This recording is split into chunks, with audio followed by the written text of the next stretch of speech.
Estimadas amigas y amigos, bienvenidos a esta nueva emisión del programa Retos. Recordemos que este es un programa que es un aporte del talento humano de la Universidad Privada Dr. Rafael Belloso Chacín para que usted pueda comprender todos aquellos problemas que nos afectan directamente como sociedad y en el caso de hoy problemas que nos afectan directa e indirectamente y que tienen que ver con los escenarios de la geopolítica internacional.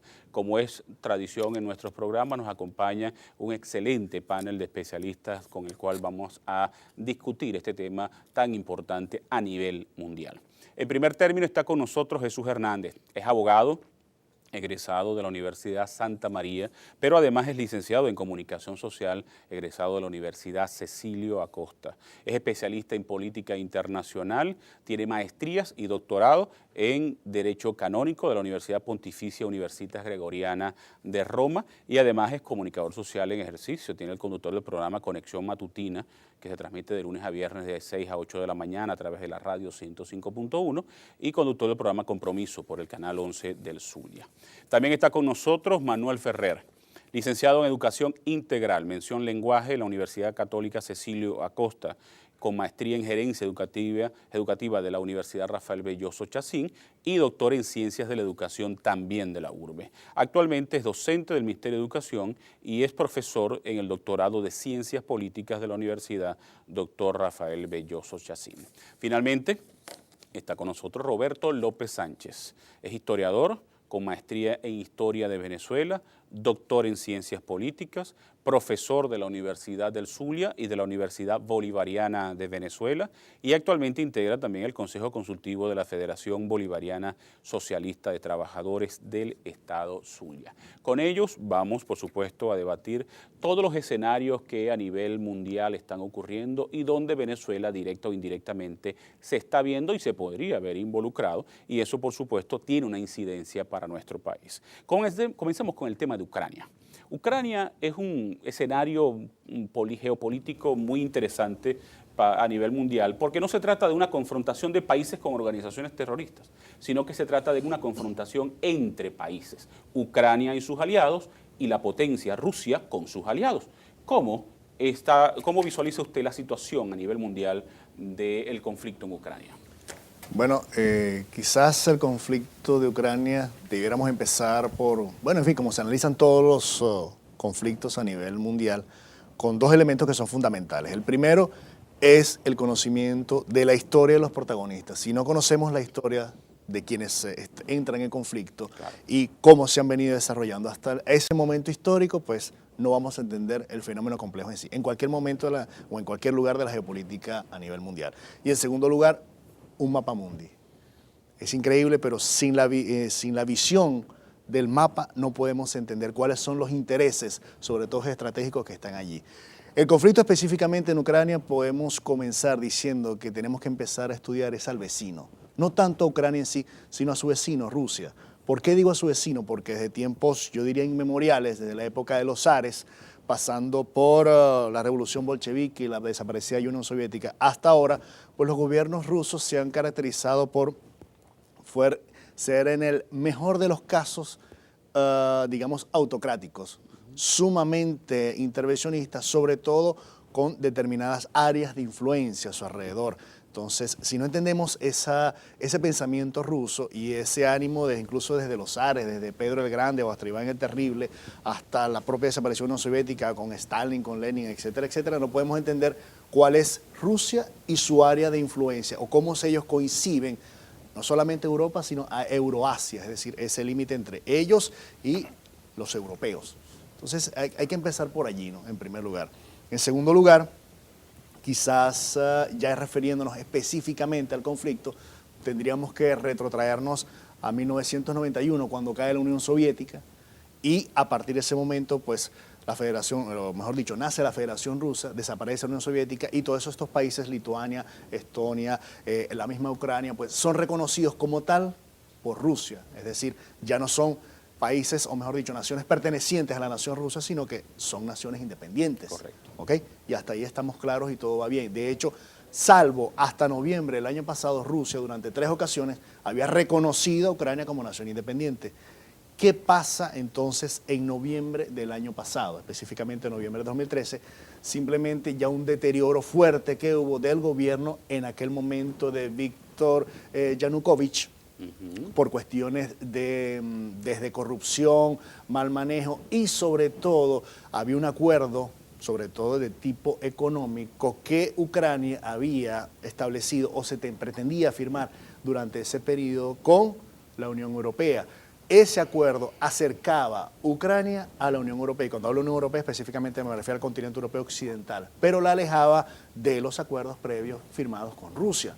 Entonces, como ese gobierno no quiso firmar, comenzaron las protestas, protestas que se unaron, por supuesto, a toda la oposición ucraniana y terminaron, ¿por qué? Por prácticamente destituir por la Rada Suprema, es decir, digamos un gobierno supremo de Ucrania, terminaron por destituir a este señor.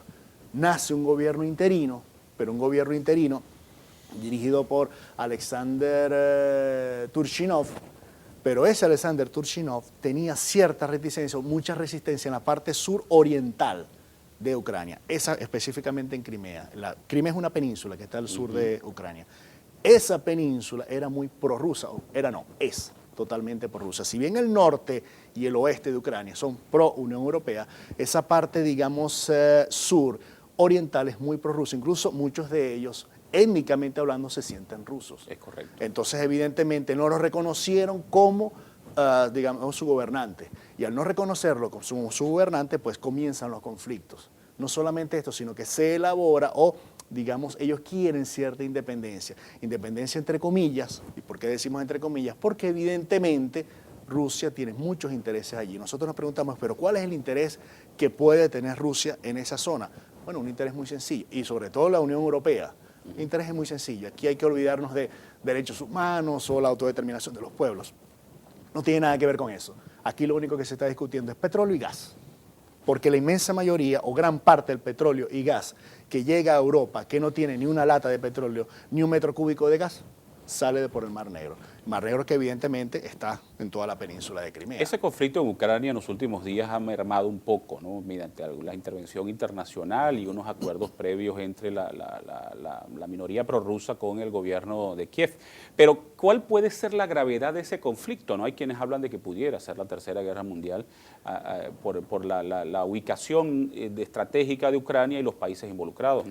¿Qué pasa? Tanto como Tercera Guerra Mundial, no. Lo que pasa es que de vez en cuando pues, los medios les gusta mucho, digamos, elaborar o elucubrar sobre posibles reacciones. Hay una cosa cierta. Primero, las tropas rusas están allí. E incluso cuando se realizó el referéndum, no solamente tropas, sino también la armada rusa estaba en puertos ucranianos. Y mi pregunta era, ¿y qué hace la armada rusa en los puertos ucranianos? Ciertamente estoy seguro, Europa no va a entrar en un conflicto por Ucrania. Correcto. Eso está claro. La OTAN no se va a mover de su zona de seguridad y su área de influencia por O sea, que no habría una confrontación directa a la OTAN contra Rusia. No, la confrontación va a ser, y ya está siendo, por vía económica. Es decir, Alemania y Francia en este caso van a apretar duramente y las sanciones ya están sobre Rusia para presionarlo desde el punto de vista económico, no hacia el punto de vista bélico. Mientras que Putin, el zar Putin, porque no hay otra manera de decirlo, evidentemente va a presionar desde el punto de vista militar. O sea, que la confrontación real entre Europa y Rusia es económica. Totalmente económica. Totalmente y en económica. el centro de la disputa, por supuesto, está Ucrania, que está viviendo las consecuencias muy graves de ese conflicto. Está en el centro porque por el sur, por Crimea, sale básicamente mucha del gas y el petróleo que va, por supuesto, a alimentar a la maquinaria económica europea. Pero Europa no va a entrar en conflicto bélico por Ucrania. Muy difícil. ¿Consideran ustedes que esta confrontación pudiera agravarse en los próximos días? No, en los próximos años sí, pero no sé si en lo inmediato. O sea, yo en estos días me entrevistaba una emisora rusa por teléfono, no sé cómo me consiguieron, pero me encontraron.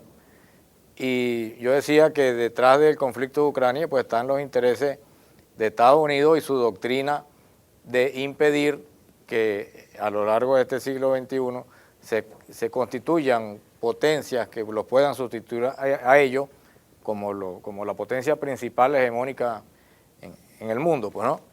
Y Estados Unidos, desde la caída de la Unión Soviética, pues tiene toda una política de cercar política y económica y militarmente tanto a Rusia como también a China, ¿no?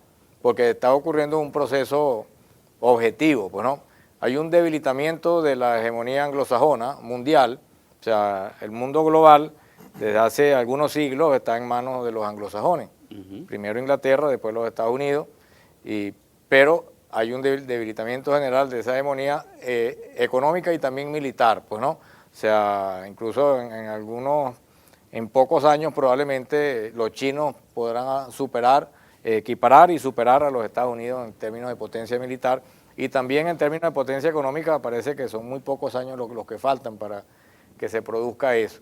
Y los Estados Unidos pues tienen esa doctrina de impedir que sean sustituidos pues, o desplazados del control mundial. Por esa razón, los Estados Unidos tienen esa política de influir en todos los países ex Unión Soviética, incluido Ucrania, de manera de poder controlar militarmente y económicamente y cercar y ahorcar, digamos, económicamente a Rusia. En el próximo segmento vamos a conversar porque esa confrontación económica de Estados Unidos, como usted lo menciona, con otras potencias como China y Rusia, no solamente se libra en el terreno europeo, sino que se libra a nivel de Latinoamérica. Ajá. Y vamos a hablar sobre cómo la integración latinoamericana también es un escenario donde esa confrontación se da. Vamos a una pausa y regresamos.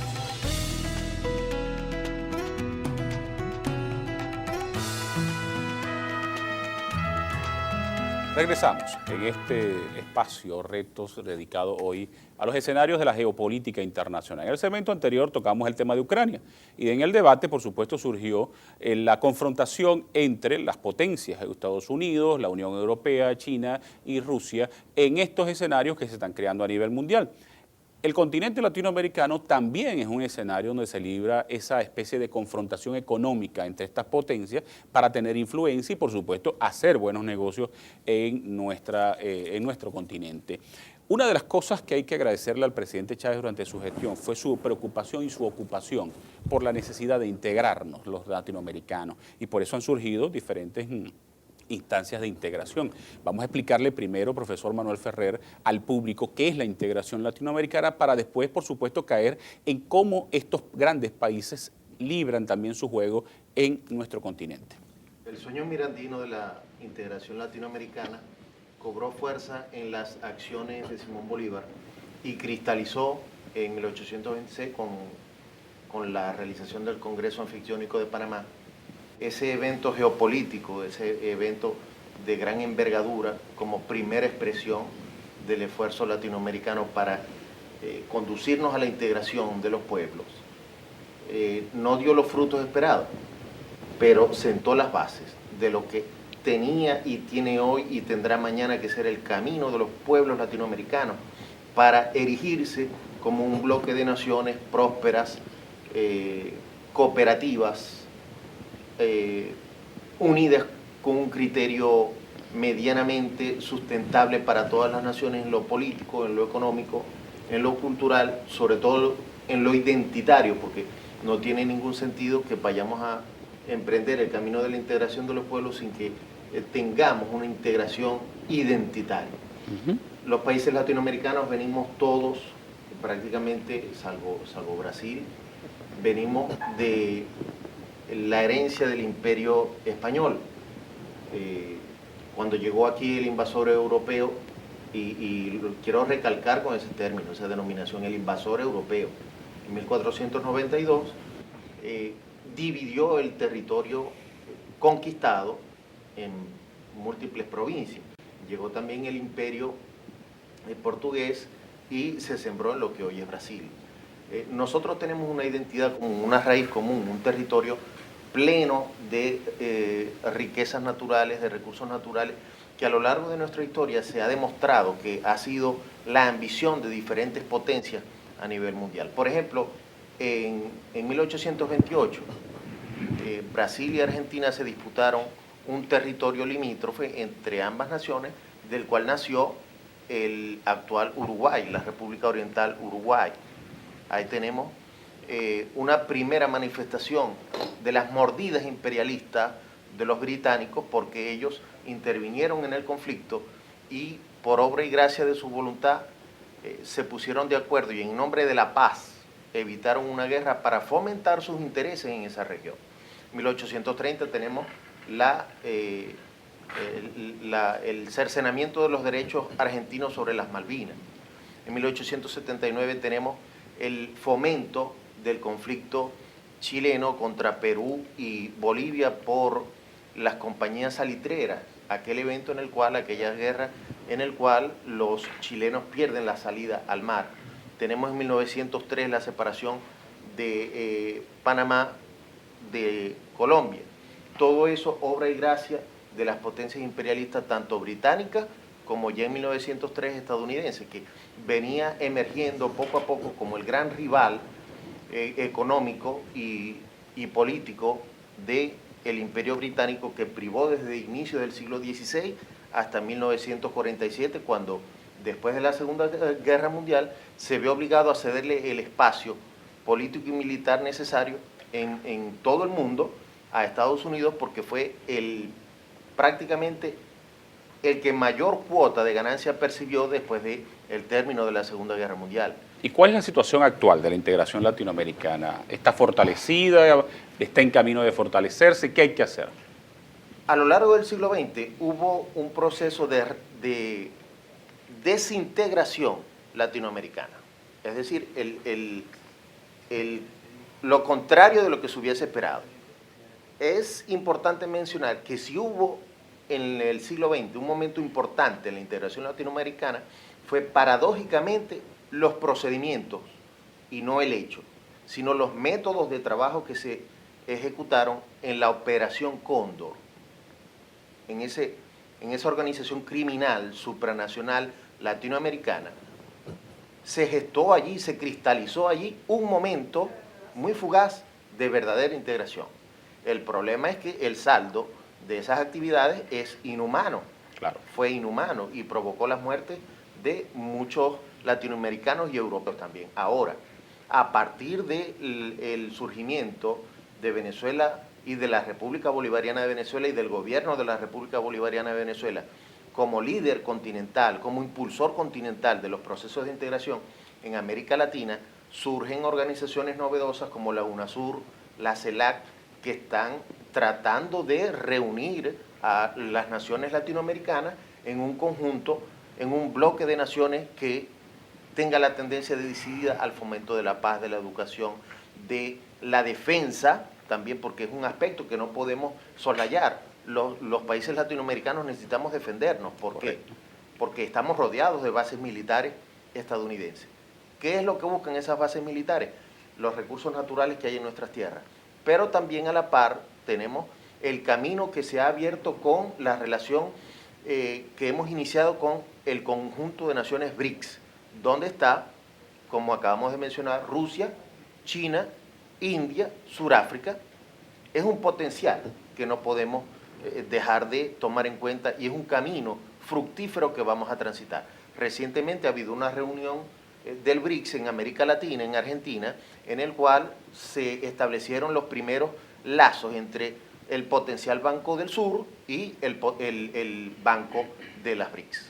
Profesor, nos queda un minuto antes de ir a la pausa. ¿Cuál es la actuación que actualmente tiene China y Rusia en su disputa con Estados Unidos por supuesto, tener mayor influencia en esa integración latinoamericana? Mira, muy brevemente te puedo decir que los imperios son imperios y no tienen aliados sino intereses. Y hay que tener mucho cuidado con eso. No podemos atacar un imperio para casarnos con otro, porque si no te va a agarrar uno, te va a agarrar el otro. Y hay que tener demasiado cuidado. Por ejemplo, ahorita, así rapidito, China, por ejemplo, está tratando y de hecho ya firmó acuerdos con Nicaragua para hacer un canal allá, precisamente Nicaragua. ¿Por qué? Porque necesita que sus inmensos tanques y sobre todo sus inmensos barcos pues, de mercancía pasen y ellos tener control sobre esa área para ya no depender ni de Panamá. Primero porque el canal ya es muy pequeño, a pesar de que Panamá quiera hacer otro. Y en segundo lugar para tener China sobre control ahí. Pero no solamente eso, China necesita más que, y también hay que separar la noción de hegemonía de imperialismo, porque China no le importa tanto ser hegemónico tipo Estados Unidos, le interesa más la energía, el factor energético, y por eso apunta específicamente sobre Venezuela, porque su crecimiento, el crecimiento de la poderosa industria china pasa o descansa sobre el factor energético, y ahí Venezuela juega un papel fundamental.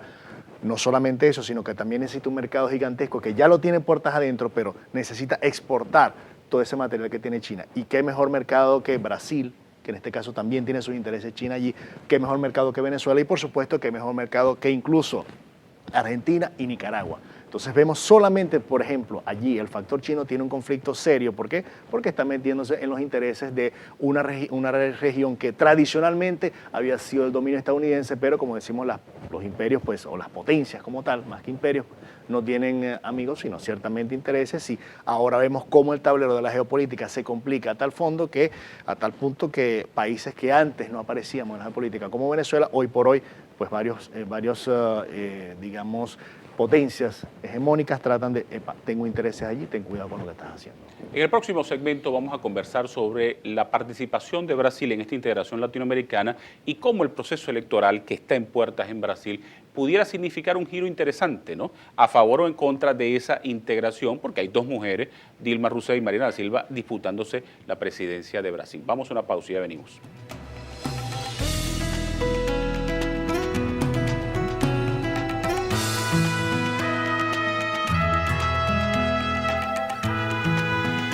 Continuamos en este espacio dedicado a la geopolítica y los escenarios en los cuales Venezuela, por supuesto, tiene una participación.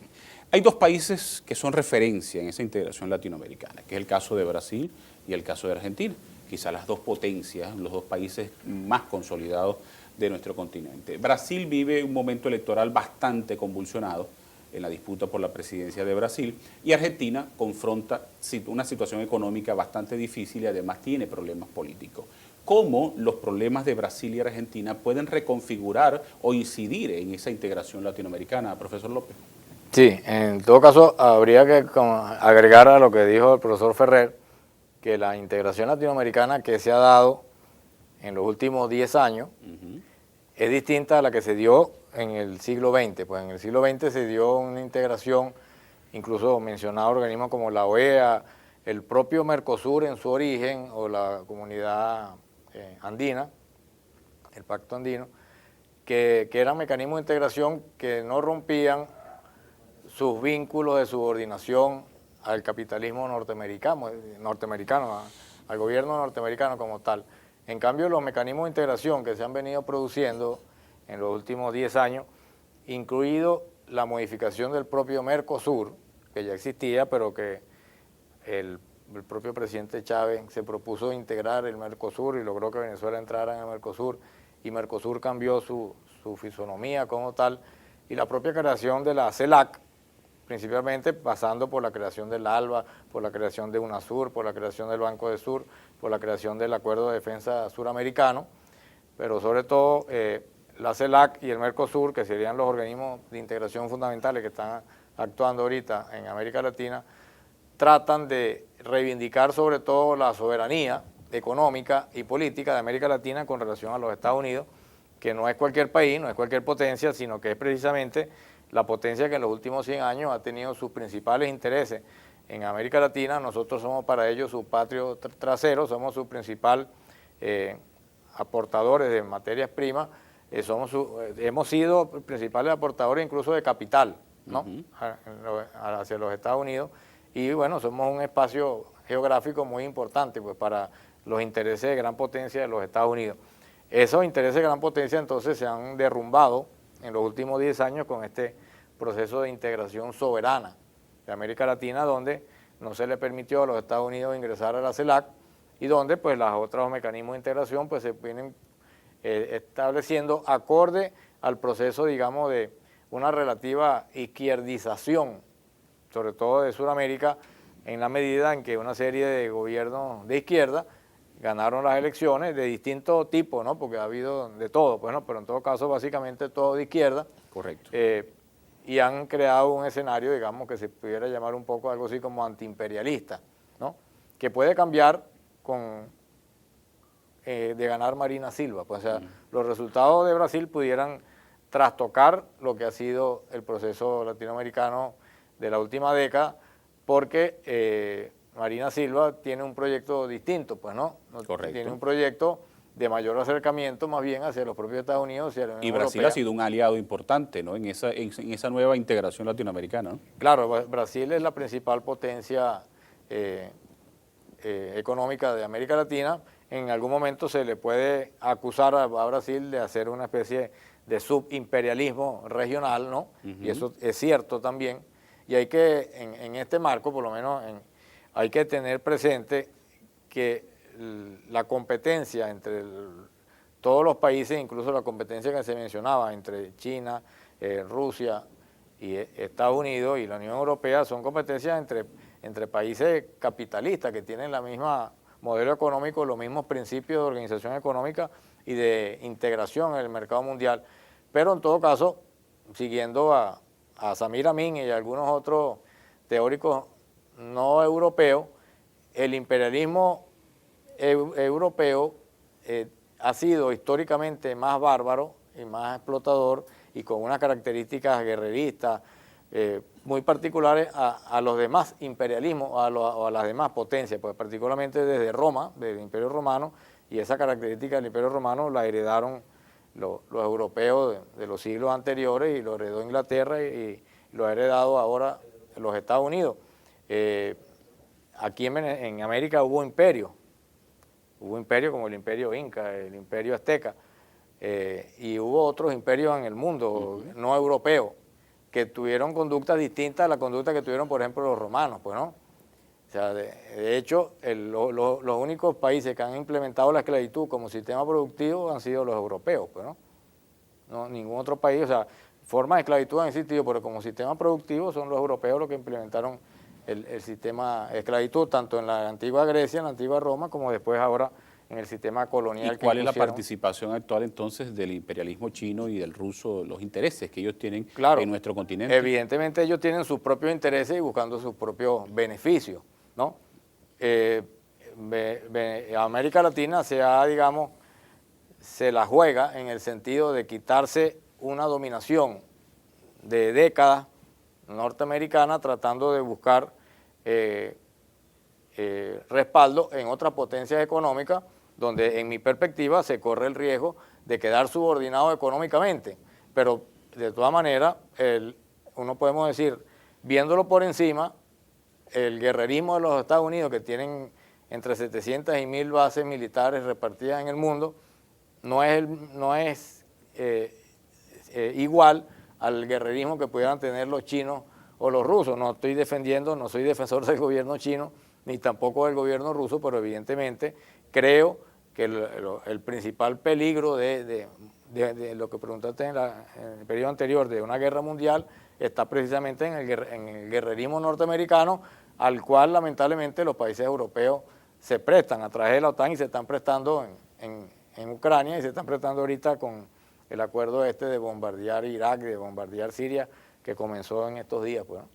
Profesor Ferrer, ¿cuáles podrían ser los riesgos de que los rusos y los chinos entraron en ese juego, verdad, de las potencias por las riquezas y, por supuesto, por el respaldo de los países latinoamericanos? Hay una cosa fundamental que debemos tomar en cuenta, y es que las tres grandes cuencas energéticas a nivel planetario son el petróleo del Cáucaso en Rusia, la cuenca del Medio Oriente, que está conformada por Arabia Saudita, Irán, Irak, otros países, Libia, y la cuenca en América del Sur, que somos nosotros, Venezuela.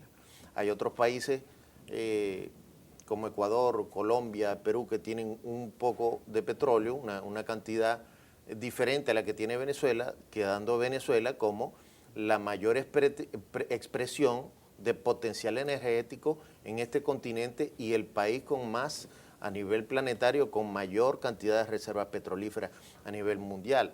Rusia y China mantienen una relación matrimonial de amor y odio, porque compiten por el alcance de la hegemonía en sus respectivas regiones.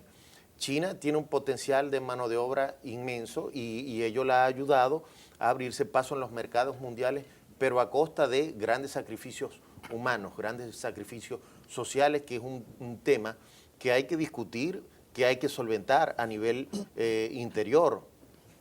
Sí, yo quisiera en ambos países.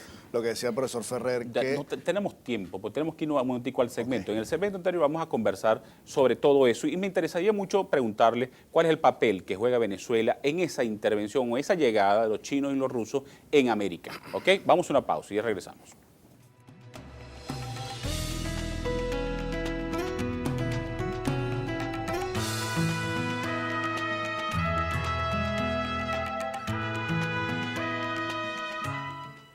Regresamos en esta interesante discusión en torno a estos escenarios geopolíticos donde Venezuela puede salir beneficiada o afectada en cualquiera de los dos casos. Dejaba la pregunta abierta. Quiero comenzar con el profesor Hernández. ¿Cuál es el papel que Venezuela tiene en esta parte, en este interés de Rusia y China por hacer aliados, por construir alianzas en América? Sí, antes de entrar específicamente en materia de la pregunta, quería retomar la idea del profesor Manuel Ferrer, porque primero esa relación de matrimonio, amor-odio entre Rusia y China, de pronto es más odio e intereses que amor.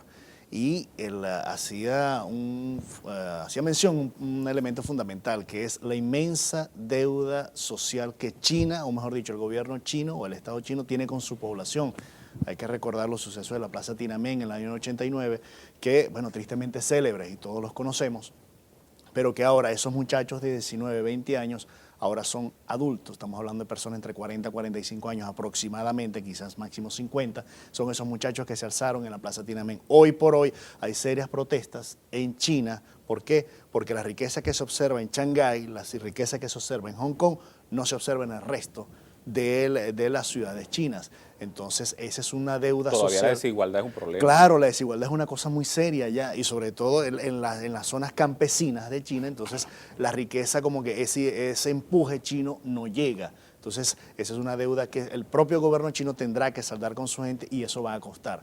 Va a costar no solamente desde el punto de vista económico, sino también desde el punto de vista político, y ojalá no tampoco del no del punto de vista humano, pero presumo que así va a ser, porque por desgracia pues estas revueltas siempre traen esas consecuencias, ¿no? En cuanto a Venezuela, bueno, para China somos un elemento fundamental. ¿En qué sentido? En el petróleo, el factor energético, que es lo que más les interesa a los chinos en cuanto a Venezuela se refiere. Más como mercado para vender sus productos, que ya es bueno, los interesamos más como factor energético. Y hay que recordar algo.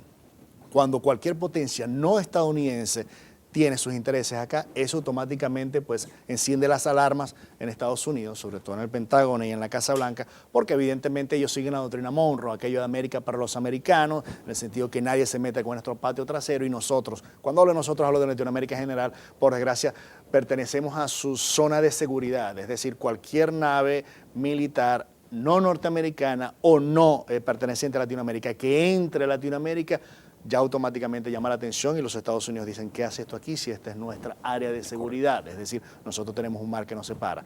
Entonces, un océano, los océanos que nos separan tanto del Pacífico como el Atlántico, y por tanto, pues nadie puede meterse con nosotros, así como que nosotros, entre comillas, no nos metemos con Europa, cuando en realidad sabemos que ahí hay bases militares por la OTAN, etcétera, etcétera, los tratados militares que todos conocemos. Por tanto, Venezuela en este caso, no solamente con China, sino también con Rusia. ¿Y con Rusia en qué sentido? En el sentido que si hay un conflicto bélico, por ejemplo, en el área sensible del Golfo Pérsico, ahora que nombraste los bombardeos en el norte de Irán, a propósito del ataque que más de 30 países van a llevar a cabo, ya comenzaron a llevar a cabo contra el naciente Estado Islámico, por razones que, bueno, no voy a caer en razones de enjuiciar o menos si están o no justificadas, porque evidentemente pues no se puede iniciar un Estado o el nacimiento de un Estado decapitando personas. Pero más allá de eso, si se dispara los precios del petróleo por esa sensible zona de conflicto, automáticamente eso sí nos afecta directamente, tanto en sentido más negativo que positivo. ¿Por qué? Porque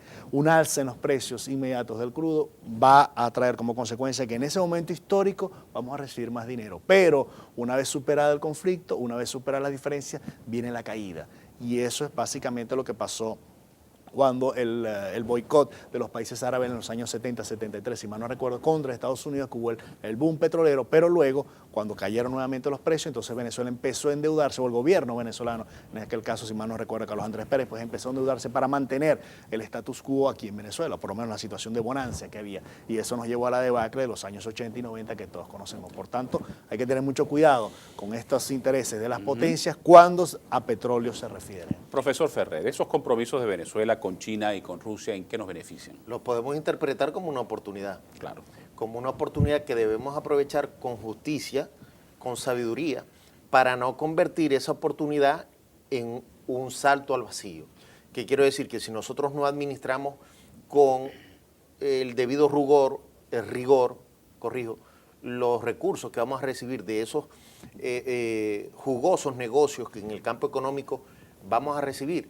Pudiera ello convertirse en un boomerang que nos va a afectar a la larga, porque entonces no vamos a tener ni mercado ni ingreso, y lo que nos va a quedar es compromiso que no vamos a poder honrar de ningún modo porque el mercado se marchitó. Nosotros somos, como he dicho anteriormente, la primera potencia mundial en reservas petrolíferas.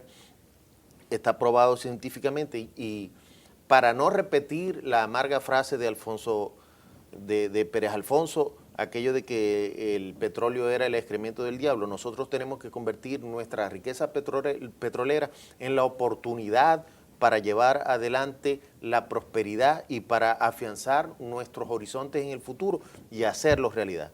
Aquellos países que tengan a bien establecer negocios de diversa índole, sobre todo en petróleo, con Venezuela, debemos asumirlos nosotros con la debida seriedad y establecer planes a mediano y a largo plazo que garanticen la prosperidad del pueblo de Venezuela que hemos estado esperando durante tantos años. No perder esa oportunidad como ya ocurrió en el pasado, nadando en un mar de dólares, como acaba de decir el profesor Hernández, y después caer al vacío por no haber aprovechado la oportunidad de la transferencia tecnológica.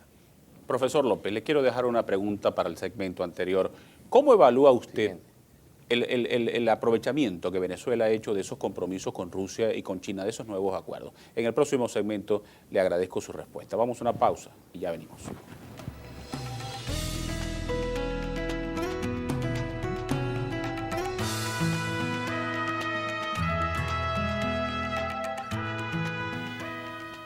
Entramos a este último segmento de esta discusión que ha sido muy interesante en torno a los escenarios en la geopolítica internacional que por supuesto pueden favorecer o no favorecer a Venezuela. Le dejaba al profesor López una pregunta antes de la pausa. ¿Venezuela ha podido aprovechar de verdad esas nuevas alianzas con países como Rusia y China?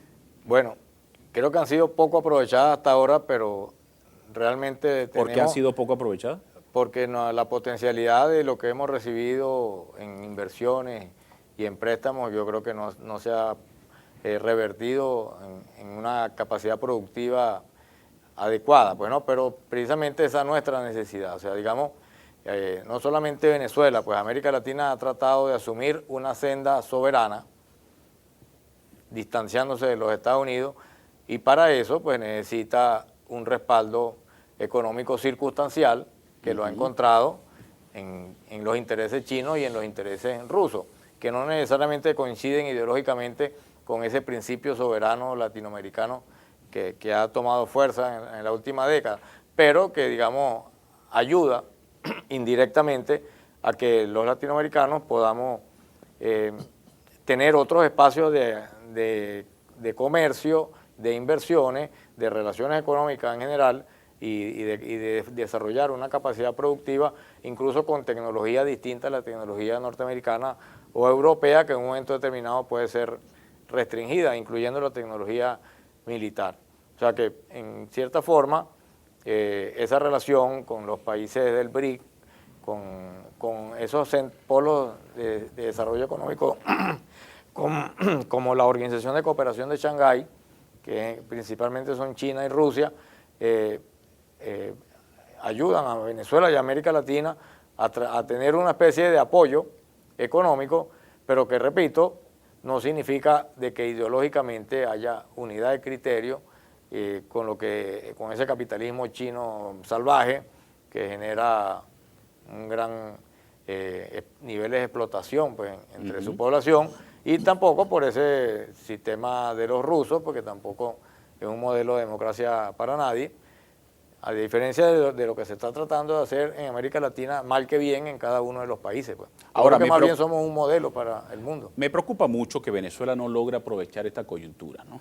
Como ha ocurrido en el pasado, usted lo señalaba, hemos entrado en situaciones especiales en las cuales Venezuela se ha beneficiado económicamente, pero luego volvemos a caer en el mismo marasmo, ¿no? Mala administración, corrupción y la misma desigualdad que existe en otros países. En Venezuela, por supuesto, es bastante profunda.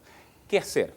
Les dejo esa pregunta a los tres. ¿Qué debemos hacer en Venezuela para aprovechar esta coyuntura y esas alianzas nuevas que estamos tejiendo con Rusia y con China?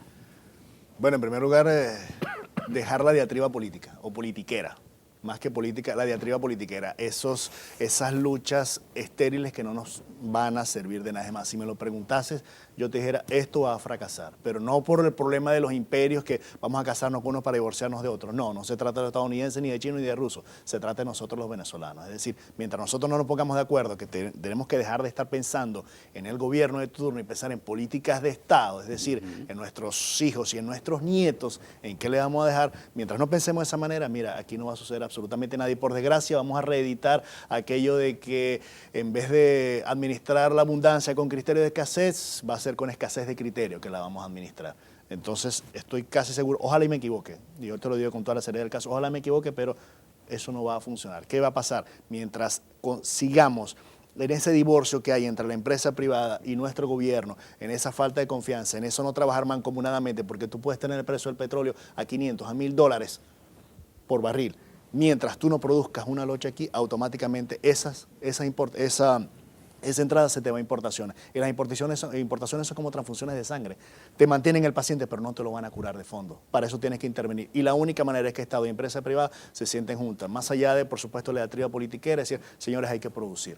Eso implica que necesariamente crear un clima de confianza mutua, que los empresarios se dediquen a producir y no a hacer politiquería, y que el gobierno se dedique precisamente a gobernar y no a producir, porque realmente el Estado como factor productivo no ha resultado ni resultará. Por eso, pues, quizás sea un poquito, digamos, pesimista en este sentido, pero mientras sí va esta diatriba estéril, de tanto de un lado como de otro, no estoy refiriendo a gobierno o a la oposición, a ambos, los líderes de ambas partes, esta diatriba sin ningún tipo de producción, vamos a tener la economía que tenemos actualmente y sobre todo los imperios se van a servir de nosotros y no nosotros de ellos. Profesor Ferrer. Nosotros hemos comenzado el camino de la independencia tecnológica. En Venezuela, a partir de unos años, hemos comenzado a ensamblar computadoras, teléfonos celulares, vehículos con Venir Auto, por ejemplo.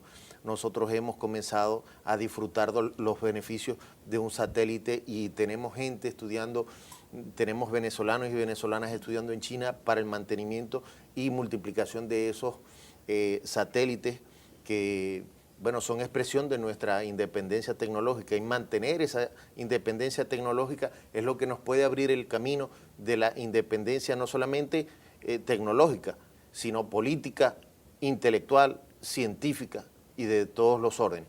Pienso que Venezuela está viviendo un buen momento y que los problemas que estamos enfrentando en la actualidad son producto de algunos errores que se han cometido sin duda en la administración de las políticas públicas al respecto y también de algunas fuerzas contrarias que han tratado de intervenir para la desestabilización de la marcha de los procesos sociopolíticos y económicos que se han venido dando en Venezuela desde unos años para acá. El cuidado que debemos nosotros poner en esos procesos de liberación debe ser el máximo. Por supuesto, sin dejar de tomar en cuenta que hay un grupo de los 8, todos herederos o protagonistas de imperios, que siempre le hacen daño no solamente a Venezuela, sino al mundo entero, que hay una cadena de compañías transnacionales que a todo evento quiere aprovecharse de las debilidades de cualquier país para introducirse, y una banca internacional que no cesa de perseguir las economías regionales, y contra todo eso nosotros debemos ser fuertes, decididos, claros, trabajando con criterios de nacionalismo y regionalismo latinoamericano. Profesor López. Bueno, yo creo que Venezuela y América Latina está en un proceso de redefiniciones para avanzar.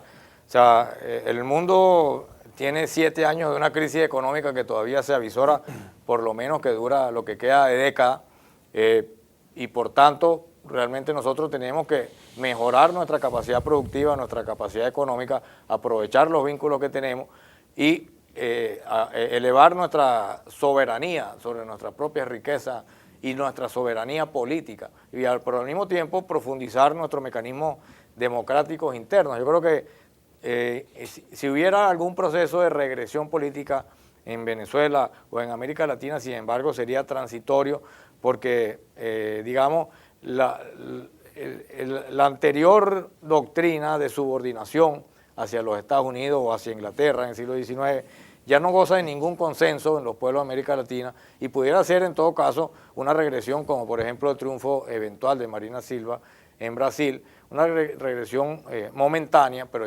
si miramos el tiempo histórico en 10 o 20 años, yo creo que en 10 o 20 años los países de América Latina van a profundizar su soberanía, van a profundizar su integración y van a tener que cuidarse del resto del mundo, porque en el resto del mundo, si las potencias como Estados Unidos y la OTAN por un lado, la Unión Europea, y China y Rusia por otro, si siguen manejando las contradicciones en términos de gran potencia, puede terminar en una guerra mundial, en la cual nosotros no tenemos por qué involucrarnos. Tiene que haber en esos países, en esas grandes potencias, también una especie de revolución interna, una revolución democrática que modifique las políticas exteriores de sus países, que modifique las políticas de relaciones internacionales y que impida que conflictos como el de Ucrania o algún otro conflicto o el mismo Medio Oriente terminen en acciones incluso hasta de guerras atómicas que son eventuales pues, en los próximos 10 o 20 años. Yo creo que el futuro del mundo está en América Latina y nosotros tenemos la pelota en nuestro campo y tenemos que saberla golear pues, para avanzar. Me voy a tomar un paréntesis para, por supuesto, primero darle las gracias por su participación, pero a dar mi apreciación, por supuesto, sobre el hecho.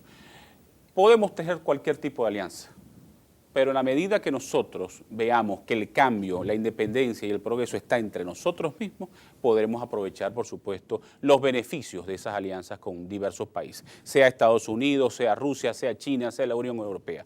Solo si nosotros entendemos que debemos aprovechar esa oportunidad para producir y progresar, es que Venezuela va a obtener beneficios verdaderamente reales de estas alianzas geopolíticas que se han tejido en los últimos 10 o 15 años. Muchísimas gracias por su participación. Espero, por supuesto, que este programa haya servido para que todos ustedes que nos están observando hayan podido entender mejor todos los escenarios, todas las situaciones, todos los conflictos que están ocurriendo en el mundo y que por supuesto en los cuales Venezuela tiene una relación directa e indirecta. Muchísimas gracias, nos vemos en otra oportunidad.